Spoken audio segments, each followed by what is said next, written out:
seule façon de t'aimer, c'est de t'exprimer la chaleur de mon amour que mon âme ne peut contenir, que mon cœur ne peut retenir, dont l'élan ne peut tarir. Et la vie qui se libère d'un amour que tu génères est plus que la ferveur d'un volcan en chaleur. C'est plus qu'un torrent qui se déverse sous le flanc des montagnes rocheuses et qui répand ses eaux vers le lieu de sa demeure. Seigneur, tu as été avant d'être, car tu t'appelles Je suis, et tu as vécu avant de naître, car tu es éternel. Tu agis avant de parler, et quand tu parles, l'accomplissement est plus qu'une évidence.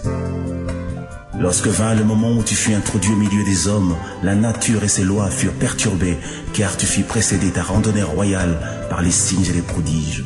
La terre et ses régions inférieures désemparées, car la vie a vaincu la mort dans ses retranchements macabres. La mer et ses flots imperturbables ont perdu leur orgueil légendaire, car tu as marché sur les eaux et arrêté les vagues déferlantes de la mer. Le vent, déjà sans repère dans sa nature, se fit serviteur du grand roi que tu es. Si les hommes n'avaient pas les yeux pour voir, la nature, elle, a reconnu son créateur et s'est soumise à sa puissance. Le temps institué a véritablement fait son décompte. Et sans s'arrêter, il a simplement remis son compteur à zéro. Le calendrier des hommes venait d'être sensiblement revu, car le jour de ta naissance a été scellé par une alliance universelle comme l'an zéro, pour signifier à toutes les générations que rien, ni personne, ne peut venir avant toi, Seigneur. Le monde a dès lors évolué à double vitesse. Il a été conduit par les lois de la nature, mais aussi par la puissance surnaturelle de celui que tous les saints adorent, Jésus-Christ, le Seigneur de l'univers. Tu as changé le décor des éléments qui définissent le système du monde que tu as créé, et tu as institué l'ère des miracles, des prodiges, par la puissance de ton nom que la racheté en reçu en héritage. Ô vainqueur de Golgotha, tu as donné ta vie car personne n'avait le pouvoir de te l'arracher. Tu t'es humilié devant ceux que tu as criés. Tu mourais pour ceux qui te maltraitaient, mais que tu aimais de l'amour de Dieu. Jamais l'histoire des hommes n'avait inscrit dans ses annales les prouesses d'un saint qui donne sa vie pour les méchants de ce monde, d'un juste qui répand la pureté de son âme pour aimer jusqu'à la mort les incirconcis d'une génération en perdition, de Dieu qui se fait homme pour aménager aux hommes une place dans la divinité, d'un roi glorieux qui abandonne son trône pour les mécréants de la terre en mourant comme un voleur et portant jusqu'au sépulcre l'opprobre d'une mort honteuse, la mort de la croix. Aucune logique, même pas celle de la loi, ne pouvait admettre la réponse du mal par le bien, ou l'amour envers ses ennemis, ou le pardon devant l'offense, ou encore le calme devant la torture. Aucun cœur n'était créé pour supporter l'adversité au-delà des limites du supportable, mais tu as, Seigneur, porté le cœur de Dieu, et tu as sémé le grain de ton amour dans le champ de la haine et de la méchanceté des hommes. Tu as laissé sur la terre, et pour les hommes de toutes les générations, des traces ineffaçables qui ont planté pour l'éternité le décor du divin parmi les humains, des vestiges vivants qui annoncent qu'il était une fois Dieu visita la terre. Et sur le bois du calvaire, tu portais en ton sein toute l'humanité rachetée, lui faisant participer à ta mort et à ta résurrection en vue de l'établir dans ta gloire éternelle et lui faire jouir de toutes les bénédictions spirituelles dans les lieux célestes. Le sang de l'alliance a coulé, le sang des dieux s'est répandu, et la vie de Dieu désormais à la portée de tous les rachetés du monde, car le sang c'est la vie, et l'âme de la chair est dans le sang. Tu as réalisé ce que Dieu seul pouvait accomplir et scellé l'alliance pour une randonnée glorieuse et éternelle. Si au jour de Josué le soleil s'est arrêté sur Gabaon, en ce jour-là, Golgotha, le soleil a fui et a disparu pendant 3 heures, car le véritable soleil s'éteignait pour 3 jours. Et les ténèbres couvrirent toute la surface de la terre, car la lumière de vie, pour un temps, s'est éteinte. Bienvenue à notre émission La Bible, parlons-en. Merci encore une fois d'être branchés sur la radio Am Africa World pour nous suivre. Merci pour votre fidélité. Merci à tous ceux qui nous rejoignent pour la toute première fois. Soyez les bienvenus et nous vous prions de nous excuser pour ce gêne occasionné. Merci à tous les serviteurs de Dieu qui sont présents en ligne. Merci pour vos conseils et votre soutien. Merci à tout chrétien qui nous suit sur la radio Am Africa World. Merci aux non-chrétiens aussi, branchés sur la radio. Merci enfin à toute l'équipe Am Africa World. Donc je tiens à rappeler que l'émission La Bible Parlons-en est faite sous forme d'enseignement ou alors de conférence débat. Mais ce soir, c'est un enseignement que je vais apporter. Et à la fin de l'enseignement, nous aurons notre série de questions-réponses sur les points qui sont restés obscurs pour pouvoir répondre aux questions. Parce que vous savez que le but de ces émissions, vous le savez, c'est que les gens parviennent à la connaissance du Christ. Et le public visé est celui de non-chrétiens, ou alors des chrétiens qui cherchent à approfondir leur connaissance, ou tout simplement des chrétiens passionnés de la Bible. Alors, sans plus tarder, je vais entrer dans le thème de mon enseignement ce soir, qui se porte sur le mystère du sang de Jésus-Christ. Alors, dans un premier temps, je parlerai du sang dans l'Ancienne Alliance, le rôle que jouait le sang dans l'Ancienne Alliance, puis nous allons atterrir sur le sang dans la Nouvelle Alliance. Donc j'ai divisé mon enseignement en deux parties. Donc je parle de l'Ancienne Alliance et de la Nouvelle Alliance, mais je vais aller très doucement parce que c'est un enseignement qui est très dense et qui mérite d'être compris, surtout pour les non-habitués de la Bible. Et puis bon, à la fin nous aurons notre série de questions-réponses. Et dans ces parties-là, dans la première partie ou la deuxième partie, c'est-à-dire dans l'Ancienne Alliance ou la Nouvelle Alliance, je vais traiter 4 points. 4 points, c'est-à-dire le sang comme figure du pardon dans l'Ancienne Alliance et la Nouvelle Alliance, le sang comme figure de protection, pardon, protection, le sang comme figure du sacré, et enfin, je parlerai du sang, du caractère du sang, c'est-à-dire que dans l'Ancienne Alliance, le sang comme vecteur d'impureté, et dans la Nouvelle Alliance comme vecteur de pureté. Voilà. Donc je commence par l'Ancienne Alliance, le sang dans l'Ancienne Alliance, et je commence par le premier point, qui est le pardon. Alors, le sang dans l'Ancienne Alliance nous est présenté comme un symbole qui jouait plusieurs rôles, comme je viens de le dire. Le premier rôle que jouait le sang, c'était le rôle du pardon, ou alors d'expiation. Pour obtenir le pardon du péché, dans l'Ancienne Alliance, il était indispensable de sacrifier la vie d'un substitut pour qu'il y ait expiation. Alors, j'ai pris l'exemple d'Adam et Ève, parce que le premier à nous montrer l'exemple était Dieu lui-même.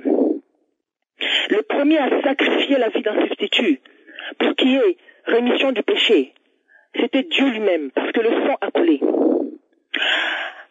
Alors, nous voyons dans l'exemple de Adam et Ève, la Bible dit que lorsque Adam et Ève ont péché, on sait qu'ils étaient nus, parce qu'ils ont mangé de l'arbre défendu, etc., la sanction va tomber et ils vont être chassés du jardin d'Éden.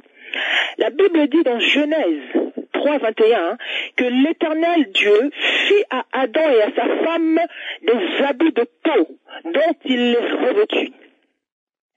Ça veut dire quoi? Ça veut dire tout simplement que Dieu lui-même a fait couler le sang d'un animal pour récupérer la peau, pour en faire un habit à Adam et à sa femme Ève. C'était une préfiguration du sacrifice du calvaire.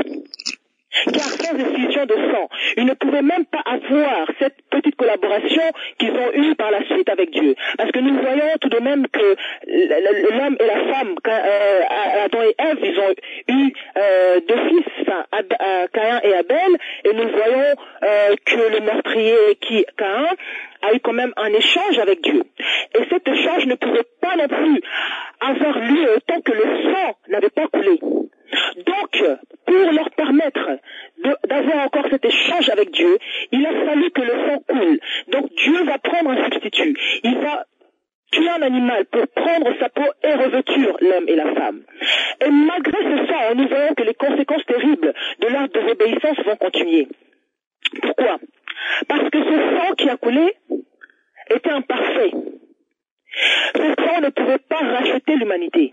Il ne pouvait pas réparer les dégâts commis par le premier Adam. Il a fallu qu'intervienne la personne du deuxième Adam pour réparer les dégâts. Et ceux qui m'ont suivi quand j'ai parlé de la rédemption, je disais que lorsque Dieu a créé Adam et Ève, Dieu a créé Adam, il lui a donné quelque chose de très précieux, c'est-à-dire la vie humaine parfaite, c'est-à-dire un corps et un esprit parfait. Jamais il ne tomberait malade, jamais il ne vieillirait, jamais il ne mourrait. Un chef-d'œuvre de la création de Dieu, parfaitement conçu à l'image de son Créateur. Mais à cause de sa désobéissance, Adam va tout perdre. La vie perdue par Adam était parfaite. Donc il a fallu qu'il y ait une autre vie parfaite, qui soit à la hauteur de ce qui a été perdu, pour réparer les dégâts commis. Voilà pourquoi le sang de cet animal n'était pas à la hauteur de récupérer tout ce qui était perdu. Alors, nous allons voir aussi, le deuxième exemple que j'ai pris, pourquoi le sang doit couler. Alors, le deuxième exemple, c'est l'exemple du veau d'or. Dieu va libérer les enfants d'Israël de la captivité des Égyptiens. Il va se manifester par plusieurs miracles. Dieu va libérer les enfants d'Israël, c'est-à-dire qu'ils quittent l'Égypte pour aller vers la terre promise, mais avant d'arriver à la terre promise, ils vont passer par le désert. Arrivant au désert, Dieu va demander à Moïse donc de monter vers la montagne pour qu'il lui donne des tablettes de pierre pour l'instruction du peuple. Donc Moïse va monter dans cette montagne, il va rester 40 jours et 40 nuits, et le peuple, voyant que Moïse tardait à descendre, le peuple va se faire un veau en or. Un veau, c'est un petit de la vache. Hein. Donc Aaron, le frère de Moïse, va récupérer tous les bijoux du peuple et va en faire ce petit animal, hein, ce petit de vache en or. Et là, Dieu va se mettre dans une colère ardente. Pourquoi? Parce qu'il n'a pas supporté que ce peuple qu'il a choisi et qu'il a fait sortir de la captivité se fasse un Dieu fabriqué de la main des hommes. Et l'adore. Parce que le peuple d'Israël adorait ce veau en disant Israël, voici ton Dieu. Et là nous voyons qu'il fallait que le sang coule. Il fallait qu'il y ait effusion du sang, l'écoulement de sang, pour qu'il y ait pardon. Moïse va demander aux enfants d'Israël. Moïse sera choqué par ce geste et Moïse va demander à tous ceux qui se placent du côté de l'Éternel de venir avec lui. Et nous allons voir que tous les fils de Lévi vont se placer du côté de Moïse.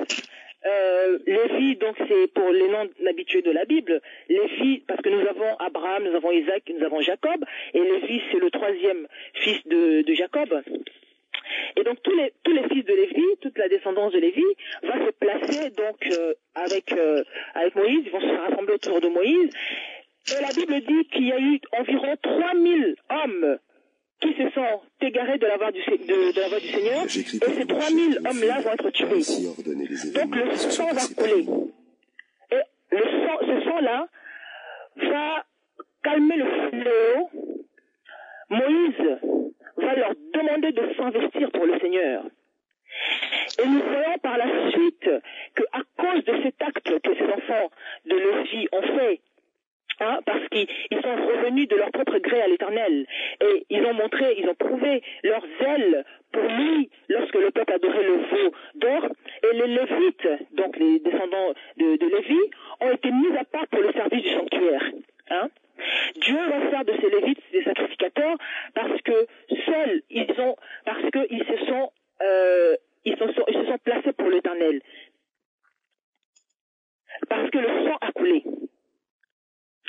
Alors, dans le pardon, nous voyons aussi les ordonnances de l'expiation. Dieu va dire à Aaron, voici de quelle manière Dieu va dire à Moïse, voici de quelle manière Aaron entrera dans le sanctuaire. Il prendra un jeune taureau pour le sacrifice d'expiation et un bélier pour l'holocauste. Il se revêtira de la tunique sacrée de lin et il portera sur son corps des caleçons de lin et il fendra d'une ceinture de lin et il se couvrira la tête d'une tiare de lin. Ce sont les vêtements sacrés dont il se revêtira après avoir lavé son corps. Donc Aaron en qualité de sacrificateur, il était le seul qui était admis dans le tabernacle, dans le lieu saint, pour la rémission de péchés. Alors, Aaron peut offrir un taureau expiatoire pour ses propres péchés, pour ses péchés et les péchés de sa maison. Alors, pour le peuple, Aaron devait prendre 2 boucs, le placer devant l'Éternel à l'entrée de la tente d'assignation, et il devait donc jeter un sort sur les 2 boucs, un sort pour l'Éternel et un sort pour Azazel. Et la Bible dit que sur le bouc sur lequel tombera le sort de l'Éternel, c'est ce bouc-là qui sera mis en offrande, en sacrifice d'expiation. Et le bouc sur lequel tombera le sort d'Azazel, Aaron devrait placer les mains sur ce bouc-là. Il devrait donc imposer les mains et réciter tous les péchés du peuple. Il devait donc imposer ses 2 mains, confesser tous les péchés, toutes les iniquités des enfants d'Israël, toutes leurs transgressions, et par la suite chasser le bouc dans le désert, d'où l'expression bouc émissaire. Et après cela, il devait donc, avec le taureau pour son péché et le bouc qui était tiré au sort pour l'Éternel, asperger le sang du bouc, le sang du taureau pour la rémission de péché du peuple. Donc, c'était pas tout le temps non plus. C'était qu'une fois par an qu'il avait droit.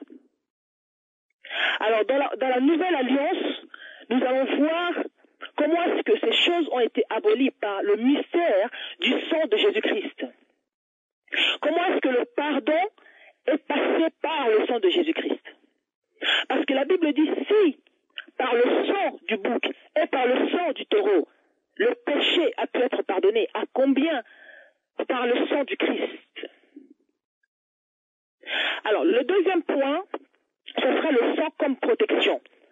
Le premier point, j'ai parlé du sang comme pardon. Là, le deuxième point, je parle du sang comme protection. Alors, je prends toujours l'exemple des enfants d'Israël. Lorsque Pharaon refusait de les laisser partir, Dieu va envoyer une dernière plaie, qui était la 10e plaie, l'ultime plaie. Tout premier-né égyptien était frappé par la mort, en commençant par le premier-né du Pharaon jusqu'au premier-né du bétail. Alors, Dieu t'avait dit à Moïse de prendre un agneau pour chaque famille, un agneau par maison et un agneau sans défaut. C'est-à-dire, chaque famille devait avoir un agneau et non pas un agneau pour toutes les 12 familles représentant les 12 tribus d'Israël, mais il fallait qu'ils prennent un agneau par famille. Alors, l'agneau devait être immolé entre les 2 soirs et prendre son sang, mettre sur les poteaux et les linteaux de la porte de maison où on mangera l'agneau. Et Dieu dit à Moïse, cette nuit-là, je passerai dans le pays d'Égypte et je frapperai tout premier-né du pays d'Égypte, depuis les hommes jusqu'aux animaux. Et j'exercerai des jugements contre tous les dieux de l'Égypte, je suis l'Éternel. Le sang vous servira de signe sur les maisons où vous serez. Je ferai le sang et je passerai par-dessus vous. Il n'y aura point de plaie qui vous détruise quand je frapperai le pays d'Égypte. Vous conserverez le souvenir de ce jour et vous le célébrerez par une fête en l'honneur de l'Éternel. Vous le célébrerez comme une alliance, comme une loi perpétuelle pour vos descendants. Alors, là nous voyons que le sang a fait la différence entre l'Égypte et l'Israël, entre ceux qui appartenaient à Dieu et ceux qui ne l'appartenaient pas. Le sang était ici un signe de protection pour Israël, pour ne pas être frappé par la mort, comme ce fut le cas pour les Égyptiens. Et Dieu va dire à Moïse de célébrer ce jour par une fête en l'honneur de l'Éternel, comme une loi perpétuelle. Ce jour de fête n'est autre que la Pâque, parce que la Pâque, par sa définition, protection, la Pâque veut tout simplement dire passer outre, comme les Anglais disent pass over. Passer outre dans le sens d'épargner, hein, Pessa en hébreu. Passer outre, c'est-à-dire Dieu dit à Moïse, comme je viens de le dire, je verrai le sang, je ne frapperai pas Israël. Partout où je verrai le sang, le fléau ne rentrera pas dans cette maison-là. Donc le sang dans l'ancienne alliance avait aussi ce caractère de protection. Et nous allons voir dans la nouvelle alliance comment ce sang agit encore comme protection dans la nouvelle alliance. Le sang répandu, le sang de cet agneau-là, évoquait donc l'expiation. C'était l'annonce du sacrifice expiatoire du Christ à la croix. Parce que le sang de Jésus, nous allons voir combien le sang de Jésus protège aussi nos vies, protège aussi nos familles. Parce que si le sang de l'agneau, dans l'ancienne alliance, a pu protéger les enfants d'Israël, et le fléau est passé au-dessus de leur maison, sans qu'ils soient touchés, à combien plus forte raison le sang du Christ? Alors, je rentre là dans mon troisième point. Premier point, je parlais du caractère de sang en tant que pardon, le sang comme protection. Là, je parle du sang comme figure du sacré. Hein? Dans l'ancienne alliance, le sang a aussi un caractère sacré, c'est-à-dire il est la part systématiquement réservée à Dieu dans le sacrifice. Parce que Dieu dit dans Lévitique 3:17, c'est ici une loi perpétuelle pour vos descendants. Dans tous les lieux où vous habiterez, vous ne mangerez ni graisse ni sang. C'est-à-dire, c'était la part qui lui était systématiquement réservée. Ni graisse ni sang. Alors, je ne touche pas la graisse, mais je touche le sang. Lévitique 7:27 dira, vous ne mangerez point de sang, ni d'oiseaux, ni de bétail, dans tous les lieux où vous habiterez. Celui qui mangera du sang d'une espèce quelconque, celui-là sera retranché de son peuple. Et dans Lévitique 17:10, d'ici un homme de la maison d'Israël ou des étrangers qui séjournent au milieu d'eux mange du sang d'une espèce quelconque, je tournerai ma face contre celui qui mange le sang, et je le retrancherai du milieu de son peuple. Car l'âme de la chair est dans le sang, je vous l'ai donné sur l'autel afin qu'il servît d'expiation pour vos âmes, car c'est par l'âme que le sang fait expiation. C'est pourquoi j'ai dit aux enfants d'Israël, personne d'entre vous ne mangera du sang. Et l'étranger qui séjourne au milieu de vous ne mangera pas du sang. Le sang, dans l'ancienne alliance, a un caractère sacré. Pourquoi? Parce que c'est la part qui est réservée à Dieu. L'âme de la chair est dans le sang. Cela veut dire quoi? C'est-à-dire que la vie humaine est dans le sang. Nous prenons l'exemple de Caïn et Abel. Lorsque Caïn a tué Abel, alors pour les non-habitués de la Bible, Adam et Ève ont eu deux fils, Caïn et Abel. Et par jalousie, Caïn va tuer son frère Abel. Et Dieu va dire à Caïn, où est ton frère Abel? Il répondit, je ne sais pas, suis-je le gardien de mon frère? Et Dieu va lui dire encore, qu'as-tu fait? Parce que la voix du sang de ton frère crie de la terre jusqu'à moi. Maintenant tu seras maudit de la terre qui a ouvert sa bouche pour recevoir de ta main le sang de ton frère. Le sang a un caractère sacré. Pourquoi? Non seulement parce qu'il est la part qui est réservée à Dieu, et aussi parce que l'âme de la chair est dans le sang. Parce que la vie d'un être humain est dans le sang. Lorsque nous faisons couler le sang humain, nous sommes redevables de cette vie pour laquelle le sang a coulé. Le sang d'Abel a crié vengeance. Le sang d'Abel a crié de la terre. Dieu a dit, qu'as-tu fait? Parce que la voix du sang de ton frère, la voix du sang, c'est-à-dire que le sang parle, chers auditeurs. Le sang parle. Le sang a une voix. Et même dans le domaine humain, nous voyons que sur le lieu du crime, par exemple, lorsque les enquêteurs analysent le sang qu'ils trouvent sur le lieu du crime, ils finissent par trouver l'assassin. Pourquoi? Parce que la vue se trouve dans le sang. Lorsqu'ils analysent le sang, ils trouvent tout de suite la personne. Ils trouvent l'assassin. Et pareil pour la victime. Et lorsque nous faisons, vous allez voir, même lorsque nous faisons une prise de sang, nous voyons que notre sang parle pour montrer notre appartenance à un groupe sanguin. On est soit du groupe A, soit du groupe B, soit du groupe O ou AB, mais le sang parle. Et lorsque le sang est infecté, il parle aussi pour montrer quelle infection est dans le sang. Le VIH, par exemple, la leucémie, par exemple, toute maladie du sang. Lorsque nous faisons une analyse sanguinaire, le sang parle. Et lorsque le sang est infecté, c'est tout le corps qui est malade. Pourquoi? Parce que la vie est dans le sang. La vie humaine se trouve dans le sang.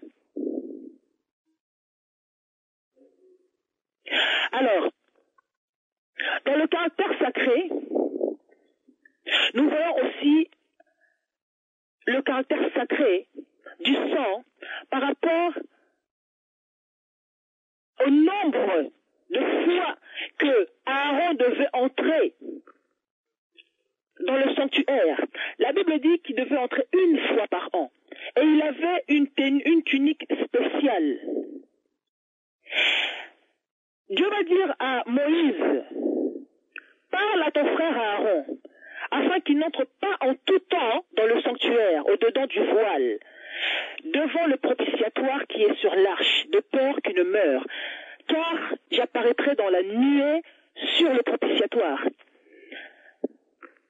Et nous allons voir un peu plus avant que Aaron avait 4 fils, mais 2 vont mourir. Pourquoi? Parce qu'ils ont offert à Dieu un feu étranger. Et la Bible dit que le feu dévorant va descendre. Et ils vont mourir sur place. Parce que le sanctuaire avait un caractère sacré aussi. Et nous allons voir dans la Nouvelle Alliance comment est-ce que Christ a fait de nous des sacrificateurs. C'est-à-dire que ce n'est plus seulement des Lévites, les enfants de Lévi, la descendance de Lévi, mais c'est à tout homme. Là maintenant nous touchons le point du sacerdoce universel de tout chrétien.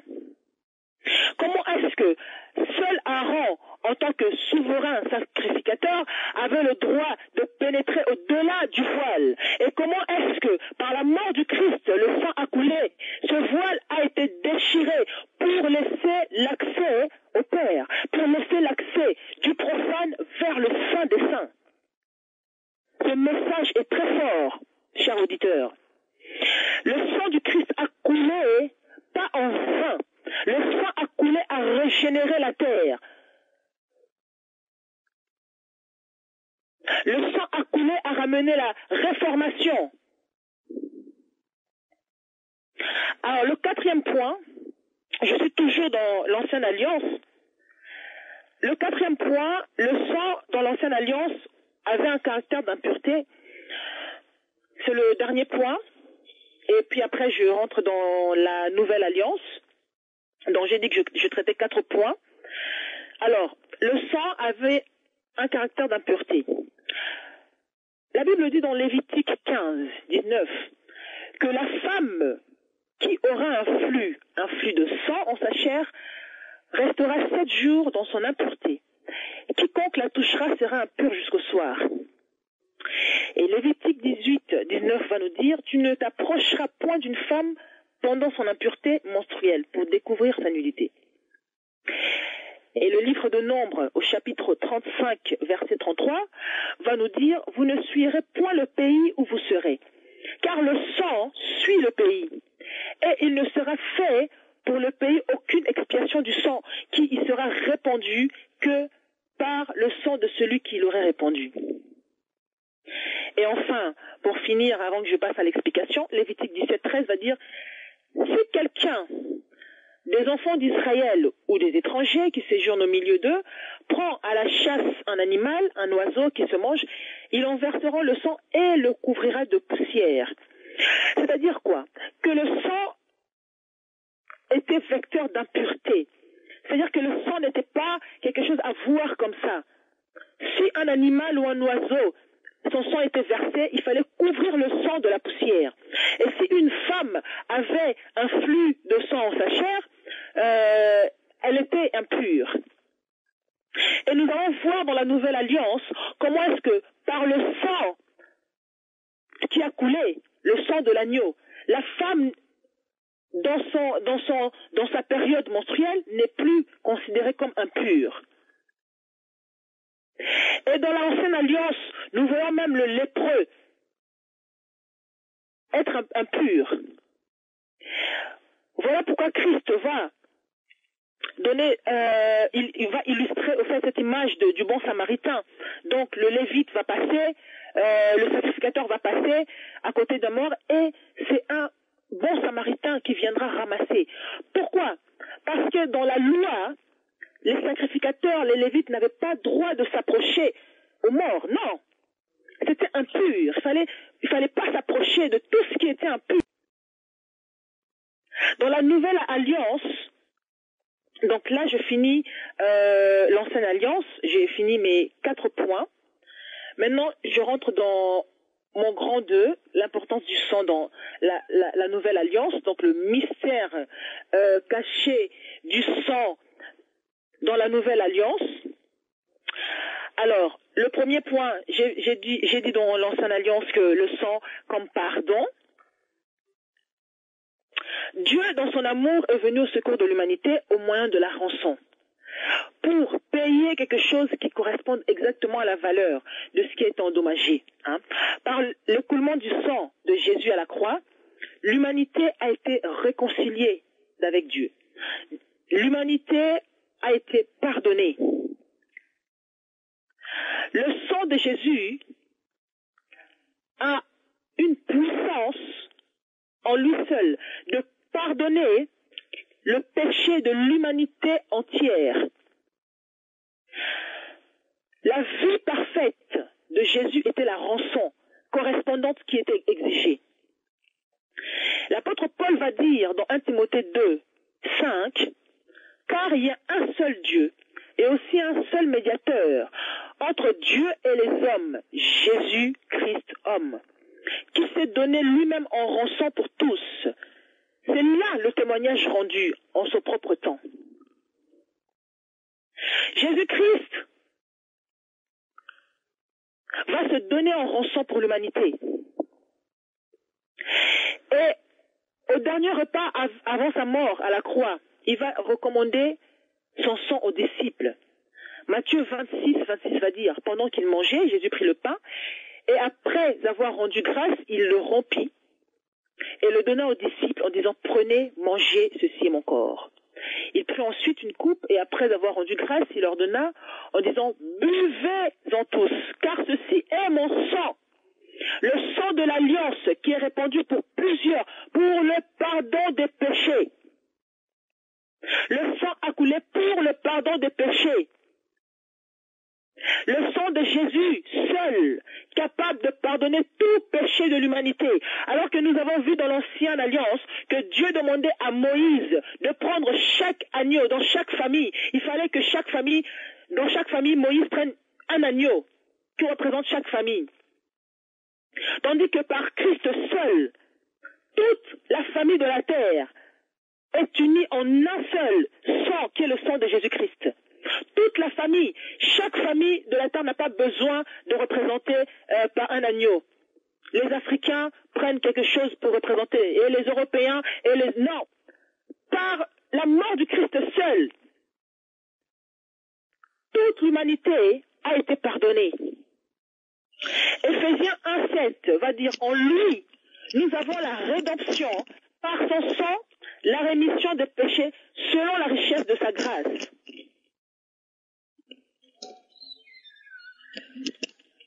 Alléluia.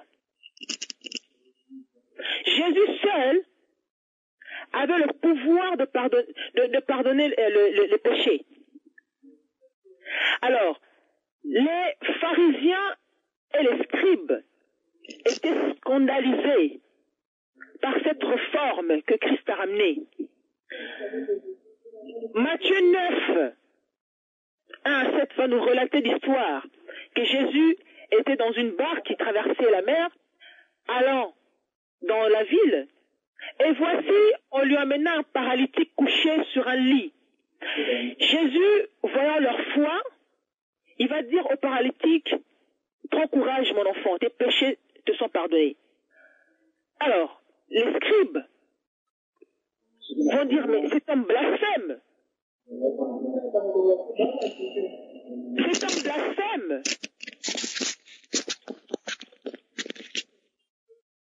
Alors, je vais demander à la régie de revoir un peu le bruit du fond, parce que j'entends beaucoup de bruit au fond. Merci. Je continue. Donc, je disais ceci. On va amener un paralytique couché sur le lit. Jésus va voir la foi de ce paralytique. Et Jésus va lui dire, prends courage mon enfant, tes péchés te sont pardonnés. Et les scribes vont être scandalisés en disant que c'est un blasphème. Parce que qui a le pouvoir de pardonner le péché si ce n'est Dieu? Et Jésus, comme il connaissait leurs pensées, il va dire, mais pourquoi est-ce que vous avez des mauvaises pensées dans vos cœurs? Car lequel est aisé de toi et marche? Or, afin que vous ayez ce Fils de l'homme a sur la terre le pouvoir de pardonner les péchés, dit-il au paralytique, prends ton lit et va dans ta maison. Et il se leva et il s'en alla dans sa maison. Cela veut dire quoi? Cela veut dire que seul le sang de Jésus-Christ est capable de nous pardonner. Ésaïe 1,18 va nous dire, venez et plaidons, dit l'Éternel. Si vos péchés sont comme le cramoisi, ils deviendront quoi? Ils deviendront blancs comme neige. S'ils sont rouges comme la pourpre, ils deviendront comme la laine. Il n'y a aucun péché que le sang de Jésus ne peut pardonner. Le sang de Jésus est à la hauteur de pardonner tout péché que l'humanité peut commettre. Le sang de Jésus-Christ est à la hauteur de pardonner, je répète, tout péché que l'humanité. Il n'y a aucun péché que le sang de Jésus-Christ ne peut pardonner. Si ce n'est blasphème contre l'esprit, comme la Bible dit, tout péché est pardonnable, sauf le blasphème contre l'esprit. Le sang de Jésus-Christ est capable de nous purifier. On n'a plus besoin d'avoir le sang des boucs, le sang de taureau, ou alors être lavé par une eau quelconque, par une eau bénite, s'asperger un sang quelconque, s'asperger de l'eau quelconque. Non, chers auditeurs, si vous faites ces choses, si vous êtes dans ces pratiques, sortez de ces choses. Seul le sang de Jésus-Christ a coulé pour la rémission de péchés de l'humanité entière. Seul le sang de Jésus-Christ a coulé pour le péché de l'humanité. Et le sang de Jésus-Christ n'a pas seulement coulé pour le pardon de l'humanité, mais aussi pour la protection. Alors, nous avons vu que Dieu va dire à Moïse de prendre un agneau et de mettre le sang partout sur le linteau des portes. C'était justement la représentation, la préfiguration de la personne de Jésus-Christ. Alors je voudrais encourager les enfants de Dieu à invoquer, parce que il y a un débat aussi au milieu des chrétiens. Est-ce qu'on doit toujours invoquer le sang ou ne pas invoquer? Non, on ne peut pas invoquer le sang parce que non, c'est faux. On doit toujours invoquer le sang de Jésus-Christ. Parce que Dieu a dit à Moïse, le sang vous servira de quoi? De signe. Le sang vous servira de signe. Dans l'ancienne alliance, le sang servait de signe. Mais dans la nouvelle alliance, nous venons de voir que la chair, l'âme de la chair est dans le sang. Donc lorsque nous invoquons le sang de Jésus, c'est la personne même de Jésus. Pourquoi? Parce que la vie est dans le sang. La vie est dans le sang. Le sang de Jésus a réuni toutes les familles de la terre en une seule famille. Il n'y a plus grec, ni juif, ni homme, ni femme. Galates 3, 27 va nous dire, vous tous qui avez été baptisés en Christ, vous avez revêtu Christ. Et il n'y a plus ni juif, ni grec. Il n'y a plus ni esclave, ni libre. Il n'y a plus ni homme, ni femme, car tous êtes un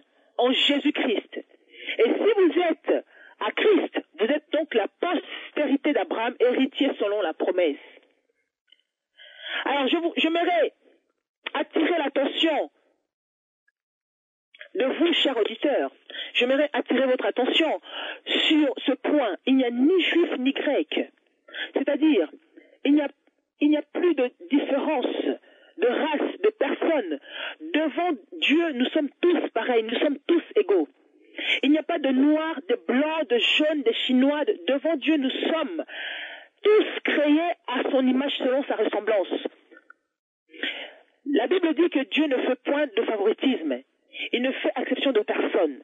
C'est-à-dire qu'il n'y a pas de Grecs, plus de Juifs, plus d'esclaves, des libres, non, ni de femmes et ni d'hommes. J'aimerais aussi attirer l'attention là-dessus, parce que par la mort du Christ à la croix, le sang de Jésus a donné accès à la femme aussi. Pour ceux qui disent que la femme ne peut pas prêcher, la femme ne peut pas se tenir.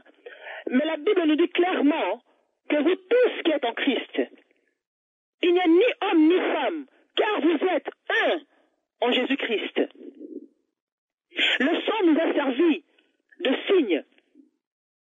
Le sang nous a unis toute l'humanité.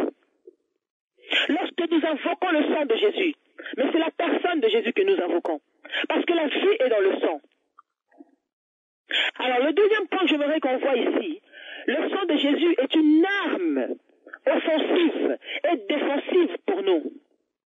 Parce que lorsque nous disons le sang de Jésus, le sang de Jésus nous protège. Parce que là, nous avons vu que ça servait de protection pour les enfants d'Israël. Et cela n'est pas seulement valable dans l'ancienne alliance, mais aussi dans la nouvelle alliance. Nous savons tous que dans le combat spirituel, il y a des armes offensives, c'est-à-dire des armes pour attaquer nos ennemis, et aussi nous avons des armes défensives, qui nous défendent contre toute attaque extérieure. Et le sang de Jésus-Christ joue ces deux rôles, et offensive et défensive. Je vais prendre l'exemple de David, de l'histoire de David et Goliath. Lorsque David devait affronter Goliath. Et Saül va mettre sur David un casque et va le revêtir d'une cuirasse. Alors, le casque pour se protéger et aussi une cuirasse pour se protéger. Donc, ce sont là des armes défensives. Et aussi, David va prendre l'épée de Saül. C'est là une arme offensive, pour pouvoir se défendre. Mais David va dire, non, je ne peux pas marcher avec cette armure. Je ne suis pas habitué. Donc il va se débarrasser de cela. Et en la personne de Goliath, nous avons vu qu'il avait l'épée, le javelot et la lance. D'ailleurs, David va lui dire, tu viens à moi avec la lance, l'épée et le javelot. Pourquoi?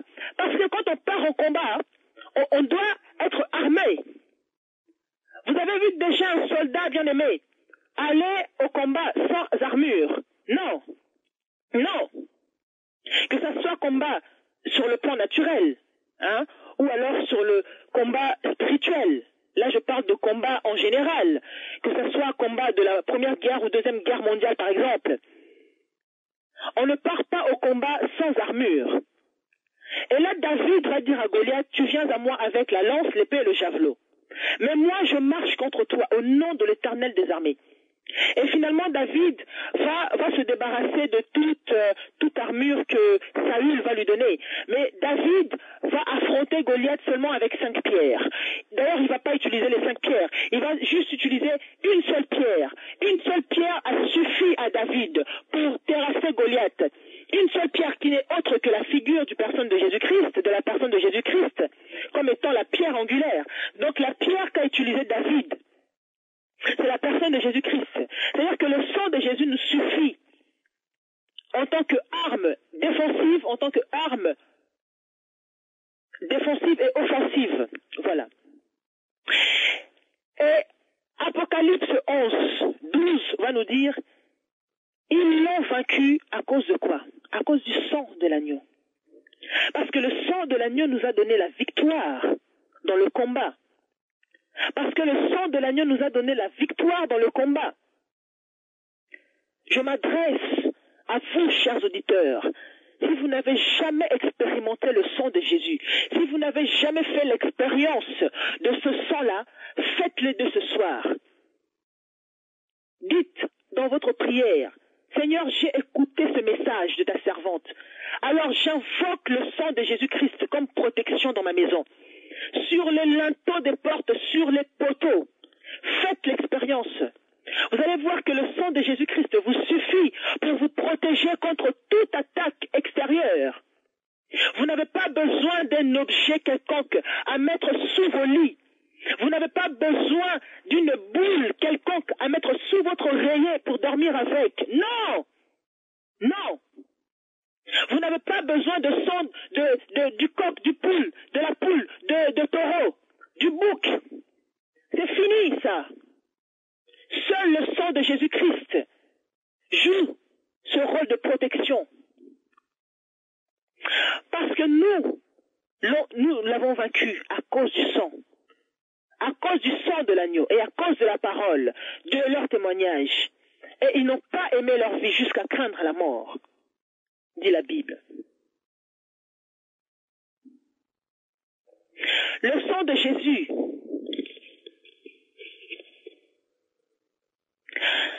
a un caractère sacré. Pourquoi? Parce que nous avons vu que le sang de Jésus seul nous purifie. Le sang de Jésus seul nous donne la vie. Le sang qui a coulé, c'est un sang précieux. Nous avons été rachetés par ce sang-là. Il n'y a pas de prix pour estimer le rachat de l'humanité. Et le sang de Jésus nous lave de toute souillure. C'est-à-dire que Christ est mort à la croix. Le Christ nous a pardonné de péchés même que nous n'avons pas encore commis. C'est-à-dire que nous avons été déjà pardonnés par sa mort à la croix.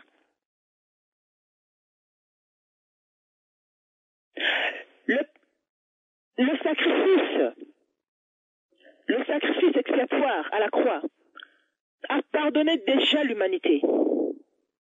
C'est-à-dire que Christ n'est pas mort à la croix pour les Grecs ou les Juifs. Il est mort pour l'humanité entière. Aaron, en tant que souverain sacrificateur, n'avait droit qu'à qu'une entrée par an. Ça veut dire quoi? Ça veut dire que lorsqu'on pêche, il faut attendre l'année prochaine. Si Aaron venait de passer déjà cette année, il faut attendre jusqu'à l'année prochaine pour que le bouc soit sacrifié. Alors que dans la nouvelle alliance, le Christ est mort une seule fois pour toutes. Parce que Aaron devait entrer tout le temps, tous les ans, dans le tabernacle. Mais avec la seconde alliance, Christ est mort qu'une fois pour toutes. Il nous a libérés aussi de l'impureté des aliments. Parce que dans l'ancienne alliance, la loi interdisait beaucoup de choses. On n'a pas le droit de manger ceci, on n'a pas le droit de manger le porc. Et malheureusement, jusqu'à aujourd'hui, nous voyons certains de nos frères ne pas accepter le porc. Alors que l'apôtre Paul va dire que personne ne vous juge au sujet du manger et de boire. Pourquoi? Parce que le second Adam est venu et il a fait un travail parfait. Il a fait un travail parfait. La nourriture, le boisson, Christ va dire, et d'ailleurs les scribes, les pharisiens étaient scandalisés. Ils vont dire à Jésus, mais pourquoi est-ce que tes disciples ne se lavent jamais les mains avant de manger? C'est un signe d'impureté. Alors Christ va leur dire, ce n'est pas ce qui entre dans la bouche qui suit l'homme. Non, c'est pas ce qui entre dans la bouche qui rend l'homme impur, mais c'est ce qui en sort. Pourquoi? Parce que je peux même manger avec les mains sales, mais c'est pas ça qui va me souiller. Et même si je mangeais le poison, la Bible dit quoi? Ils boiront le breuvage mortel. cela ne leur fera aucun mal. Pourquoi? Parce qu'on a déjà bu le sang de Jésus. Le sang de Jésus est notre arme offensive et défensive. Mais c'est ce qui sort de la bouche de l'homme, qui suit l'homme. Pourquoi? Parce que c'est de l'abondance du cœur que la bouche parle. Tout ce que nous sortons de nos bouches, c'est ça qui nous suit. Si le sang de taureau, le sang de bouc et la cendre d'une vache répandue sur ceux qui étaient souillés sanctifiaient et procuraient la pureté de la chair, combien plus forte raison le sang de Christ, qui, par un esprit éternel, dit la Bible, s'est offert lui-même sans tache à Dieu, purifie-t-il votre conscience des œuvres mortes, afin que vous serviez le Dieu vivant. Seul Christ est le médiateur de la nouvelle alliance. Étant mort, intervenu pour le rachat des transgressions commises sous la première alliance, le sacrifice du Christ a été parfait. Et avant de rendre l'âme, Christ va dire tout est accompli. C'est-à-dire qu'il a fait le tour de tout. Rien ne restait, plus rien ne restait. Tout a été accompli par ce sang qui a coulé. Tout a été accompli. Le sang de Jésus nous aide pour la purification, pour le pardon de péché. Le sang de Jésus a un caractère sacré. Le sang de Jésus-Christ est une arme offensive et défensive dans nos vies. Le sang de Jésus est une protection pour nos maisons, nos enfants, pour nos vies. Le sang de Jésus a aussi cette puissance de l'expiation. Christ va dire, faites ceci en mémoire de moi. Il a rempli le pain, il a distribué aux disciples. Mangez, ceci est mon corps. Il va prendre le sang, il va prendre la coupe de sang, il va dire, buvez, parce que c'est le sang de la nouvelle alliance. Le sang a été répandu pour la rémission de vos péchés. Pour la rémission de vos péchés. L'humanité a été condamnée, mais par le sang qui a coulé, cette condamnation a été abolie. Christ a effacé l'acte dont les ordonnances nous condamnaient et qui subsistaient contre nous. Par le sang qui a coulé, l'humanité a été pardonnée. Toi qui vis encore dans le péché, parce que tu n'as pas encore peut-être la connaissance de ce que Christ a fait pour toi. Parce que le sang a coulé. Le sang de Jésus-Christ te retire de ténèbres à son admirable lumière. Le sang de Jésus-Christ te retire de l'impureté. Tu n'as plus à vivre cette vie de condamnation, de culpabilité. Non, parce que le sang de Jésus, sinon, ça serait rendre l'acte du Christ à la croix nul. Parce que le sang a coulé. Et l'humanité a été retirée de la boue du péché. Le péché règne dans nos corps mortels, comme dit l'apôtre Paul. Parce que le péché a été condamné dans la chair. Mais l'apôtre Paul va dire, il n'y a plus de condamnation pour ceux qui sont en Jésus-Christ, qui ne marchent non selon la chair, mais selon l'esprit. Raison pour laquelle nous devons marcher selon l'esprit. Pourquoi? Pour ne pas accomplir le désir de la chair. Parce que le péché a été condamné dans la chair. Et nous, en tant qu'enfants de Dieu, nous devons crucifier la chair et ses passions. Et le sang de Jésus est capable de neige. Nous venons de le lire. Et même si, Dieu a dit, et même si vos péchés sont plus rouges que le cramoisi, et même si vos péchés sont plus rouges que le cramoisi, toi qui penses que, oh, moi j'ai commis des grands péchés impardonnables, il n'y a aucun péché que le sang de Jésus ne puisse pardonner.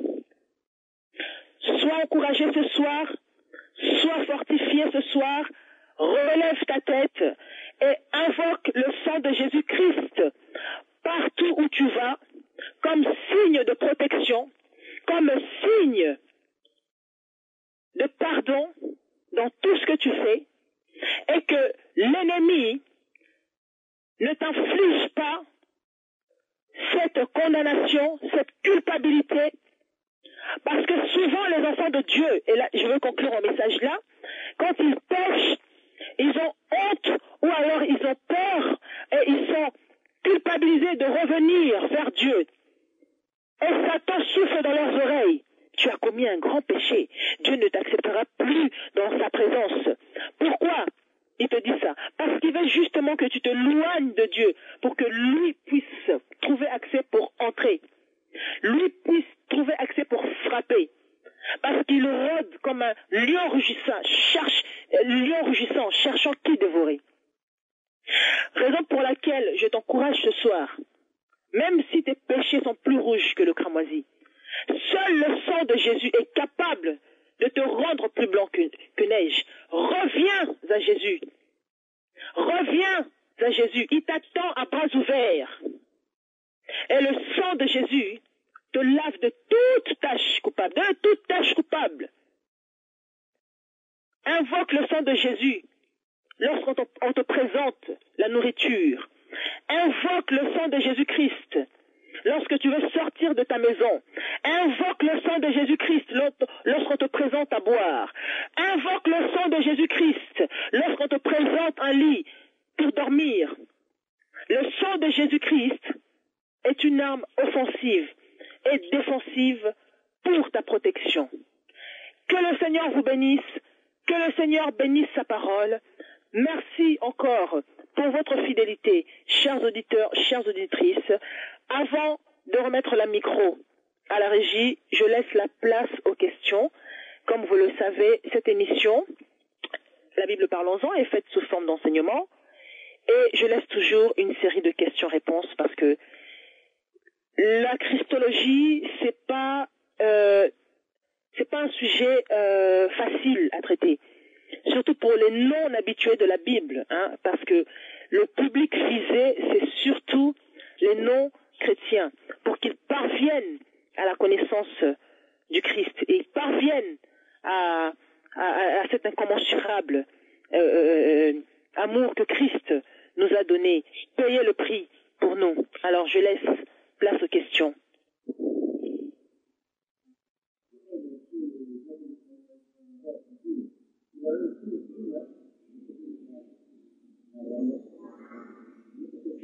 Alors, je pense qu'il n'y a pas de questions.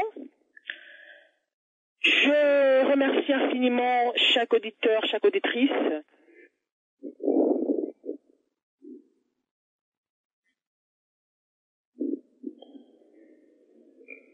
Oui, il y a la présence de l'homme de Dieu.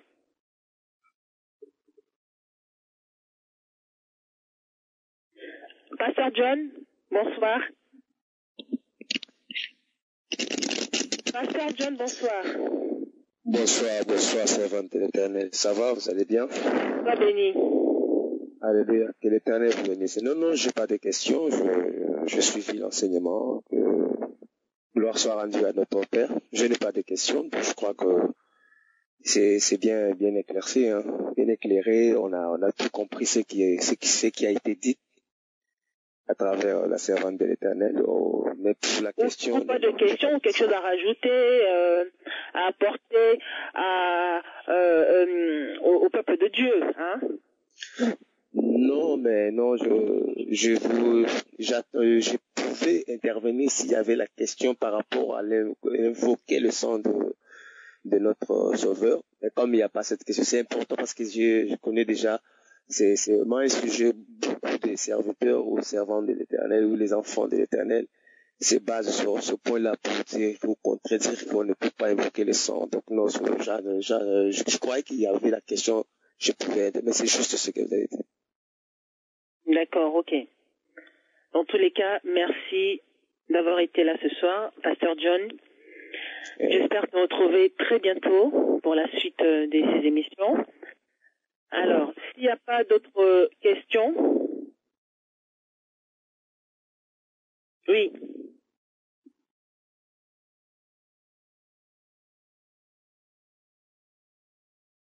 Donc moi je voulais juste rajouter quelque chose quand tu étais en train d'enseigner sur un puissant message de l'émission de sang de Jésus-Christ. Je voudrais plutôt rajouter à tous ceux qui ont écouté ce message, c'est que le sang de Jésus, c'est le sang de la nouvelle alliance. Et je pense que c'est le mot alliance qui m'a plus interpellé pour tous ceux-là qui trouveront peut-être que ce message est tout nouveau pour eux, parce que nous sommes dans l'espace Africa où on prône la prise de conscience de ce dont il s'agit. J'aimerais dire à tous ceux-là qui ont écouté ce message, ou qui écouteront la rediffusion, ou par d'autres moyens, c'est-à-dire sur le YouTube, que l'alliance, parce qu'on dit le sang de la nouvelle alliance. En d'autres termes, il y a eu une ancienne alliance où la servante de Dieu Lucette nous a ramené effectivement brillamment expliqué dans l'Ancien Testament comment le sang a joué un rôle expiatoire dans toutes les affaires de la purification du peuple de Dieu, à chaque fois qu'il y avait une défaillance, un péché, un interdit ou pour rétablir la communion avec leur Dieu. Mais le mot qui m'a plus marqué, c'est l'alliance. Donc, les gens qui écoutent ce message doivent se mettre à l'idée que le sang qu'a parlé Nicette, le sang de Jésus, ne peut avoir des effets dans votre vie, vous l'invoquez partout où vous allez, que ce soit dans vos affaires, que ce soit comment, pour votre protection, vous devriez être sûr que vous êtes dans l'alliance. L'alliance, je pense que c'est l'accord de deux personnes ou plusieurs. Vous devez être initié dans cette croyance, c'est-à-dire, dans l'ancienne alliance, il y avait l'accord entre Dieu et Abraham. Et vous deviez savoir que Abraham, qui a marché avec Dieu, devait obéir. Sans l'obéissance, les promesses qui naquirent de cette alliance ou de cette relation avec un Dieu qui était au départ inconnu avec Abraham, je vais vous dire qu'il lui a fallu la foi et il lui a fallu l'obéissance. Bien-aimé, tu peux parler du sang de Jésus, mais ça ne peut pas avoir des effets dans ta vie si Jésus est exclu dans ton cœur. Si tu ne connais pas cet homme, si tu n'as jamais une relation avec lui, c'est-à-dire, comme nous pouvons donner un simple exemple banal, dans le mariage, vous savez que deux êtres pour se marier, ils doivent se mettre d'accord. Ils doivent remplir certains principes. Ils doivent remplir certaines formalités pour arriver au mariage. Et à partir de là, on les déclare mari et femme. Le nom change de fiancé à mari et épouse. Vous deviez savoir que pour que le sang de Jésus-Christ, qu'on appelle le sang de la nouvelle alliance, soulignez, gardez ce mot alliance. Sans l'alliance, bien aimé, le sang n'aura pas d'effet. Vous pouvez crier, vous pouvez chanter, vous pouvez invoquer, ça n'aura pas d'effet. Établissez l'alliance avec ce Dieu-là. Si vous avez des questions, vous voulez comprendre, émission La Bible, parlons-en, eh bien, préparez un message pour l'alliance, le mystère de l'alliance, et vous devez savoir que, à partir de cette alliance, vous allez comprendre comment le sang de Jésus aura des effets dans votre vie. Donc, c'est que je souhaite que les gens arrivent à comprendre que le sang, sans l'alliance avec ce Dieu-là, n'aura pas d'effet. Mais avec l'alliance, vous aurez les résultats que la servante de Dieu nous a prêchés par ici. Ma soeur, que Dieu te bénisse pour le puissant message de le mystère du sang de Jésus-Christ et que Dieu bénisse aussi les animateurs et animatrices et toutes les autres et tous ceux-là qui ont entendu. Merci beaucoup, ma soeur Lucette. S'il y a une prière à faire pour ce message, je vous passe la parole. Oui. Sœur John. Oui, j'ai entendu comment la servante de l'Éternel a intervenu. C'est aussi important. Si je pouvais rajouter quelque chose, Oui. juste par rapport Oui. à la manifestation de toute dimension prophétique de sang, de joie dans la vie de chaque personne. Non seulement pour ceux qui n'ont pas le Sauveur dans leur vie, aussi pour nous, tous ceux qui sont dans l'alliance même, le sang ne pouvait intervenir dans la vie de ceux qui ont le Sauveur en eux que si et seulement si nous vivons dans la vie de sainteté, dans la communion avec le Seigneur. C'est-à-dire, si un enfant de l'Éternel ne vit pas dans le monde de vie de juste, il peut aussi invoquer le sang là, il n'y aura pas la manifestation. Donc ceux qui sont dans l'alliance doivent aussi, vraiment obligatoirement, conserver cette vie de la sainteté pour être en communion avec ce sang-là, pour voir la manifestation de la puissance du sang dans leur vie. C'est juste ça. Amen. Merci infiniment à la servante de Dieu, Maman Feza. Merci, Pasteur John. Merci à tous de nous avoir suivis ce soir sur Am Africa World. En tout cas, nous donnons rendez-vous pour tous ceux qui veulent se joindre à nous pour la prière matinale tous les jours à 5 heures du matin, heure de Paris. C'est bien ça, Maman Feza? 5 heures du matin, heure de Paris, sur le site Am Africa World ou alors sur Skype via le compte de notre sœur Maman Feza. Avant de quitter,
je voudrais encourager le peuple de Dieu dans la prière. Pourquoi? Parce que il n'y a de défis de votre vie qui ne seront relevés que par la prière. Il y a des portes de vos vies qui ne seront ouvertes que par la clé de la prière. Il y a des montagnes qui ne seront aplanies que par la prière. Il y a des défis que vous ne remporterez que par la prière. Alors, nous vous donnons rendez-vous tous les matins à 5 heures du matin, heure de Paris, de 5 heures à 6 heures, juste 1 heure. Si vous pouvez nous joindre avec nous. C'est un mystère encore, nous parlerons de cela plus tard, le mystère de la prière. Parce que la Bible dit que Christ priait à la 4e veille. Et la 4e veille, nous savons tous que c'est entre 3 heures du matin et 6 heures du matin. Christ priait à la 4e veille. Et la manne, la Bible dit que devait se manger très tôt. Pourquoi? Parce qu'après, elle allait se fondre. Et Dieu va montrer à Job un secret. Pendant que Job se plaignait de tout ce qui lui arrivait, Dieu va lui dire, Job, as-tu déjà commandé au matin? As-tu déjà montré à l'aurore sa place?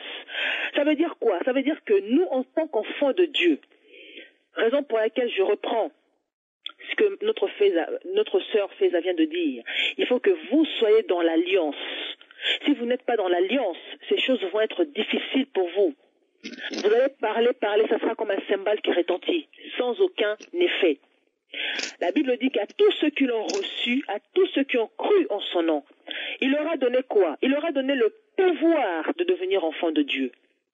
Lorsque vous êtes dans l'alliance, vous avez le pouvoir, vous l'avez reçu et vous avez cru en son nom. Vous avez le pouvoir de commander au matin. Vous n'êtes pas là pour subir les choses, mais vous commandez aux choses. Vous faites en sorte que les choses se passent comme vous le voulez, parce que vous avez ce pouvoir-là. Vous n'êtes pas là en train de subir les choses, mais vous changez les choses, vous appelez à l'existence les choses qui n'existent pas. Parce que le monde a été créé par la parole. Et Dieu a donné à chacun de ses enfants ce pouvoir-là de déclarer des choses. Et la prière matinale est très importante. Nous vous invitons chaque matin à 5 heures du matin, heure de Paris, pour ceux qui sont à Londres, à 4 heures du matin. 4 heures, de 4 à 5 heures. Mets le réveil, réveille-toi, joins-toi à nous à la prière, et puis retourne au lit si tu veux, mais tu auras déjà remporté beaucoup de victoires et renversé plein de situations que le diable prépare contre toi. Que le Seigneur vous bénisse. Merci infiniment pour votre fidélité. Merci de nous avoir suivis ce soir. Que le Seigneur vous bénisse et nous vous donnons rendez-vous mardi prochain à 20h30 heure de Paris pour ceux qui sont à Londres qui me suivent à 19h30. Que le Seigneur vous bénisse et très bonne soirée à tous. Je rends le micro à la régie. Que le Seigneur vous bénisse. Au revoir. C'est d'exprimer la chaleur de l'amour que mon âme ne peut contenir, que mon cœur ne peut retenir, dont l'élan ne peut tarir. Et la vie qui se libère d'un amour que tu génères est plus que la ferveur d'un volcan en chaleur. C'est plus qu'un torrent qui se déverse sous le flanc des montagnes rocheuses et qui répand ses eaux vers le lieu de sa demeure. Seigneur, tu as été avant d'être, car tu t'appelles Je suis, et tu as vécu avant de naître, car tu es éternel. Tu agis avant de parler, et quand tu parles, l'accomplissement est plus qu'une évidence. Lorsque vint le moment où tu fus introduit au milieu des hommes, la nature et ses lois furent perturbées, car tu fis précéder ta randonnée royale par les signes et les prodiges. La terre et ses régions inférieures désemparées, car la vie a vaincu la mort dans ses retranchements macabres. La mer et ses flots imperturbables ont perdu leur orgueil légendaire, car tu as marché sur les eaux et arrêté les vagues déferlantes de la mer. Le vent, déjà sans repère dans sa nature, se fit serviteur du grand roi que tu es. Si les hommes n'avaient pas les yeux pour voir, la nature, elle, a reconnu son créateur et s'est soumise à sa puissance. Le temps institué a véritablement fait son décompte. Et sans s'arrêter, il a simplement remis son compteur à zéro. Le calendrier des hommes venait d'être sensiblement revu, car le jour de ta naissance a été scellé par une alliance universelle comme l'an zéro, pour signifier à toutes les générations que rien, ni personne, ne peut venir avant toi, Seigneur. Le monde a dès lors évolué à double vitesse.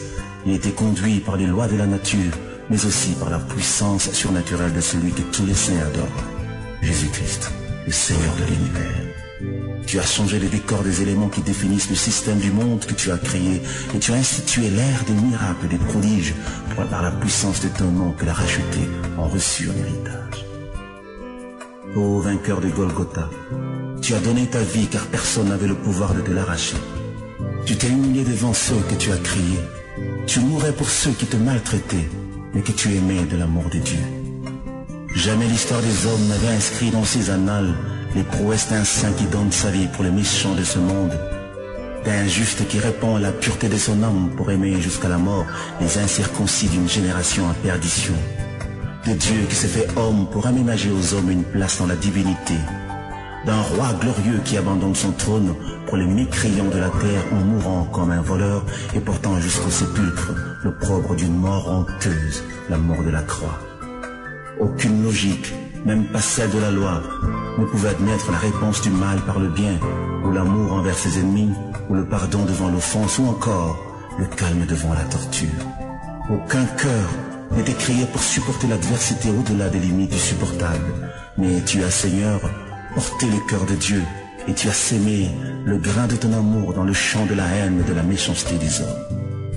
Tu as laissé sur la terre, et pour les hommes de toutes les générations, des traces ineffaçables qui ont planté pour l'éternité le décor du divin parmi les humains, des vestiges vivants qui annoncent qu'il était une fois Dieu visita la terre. Et sur le bois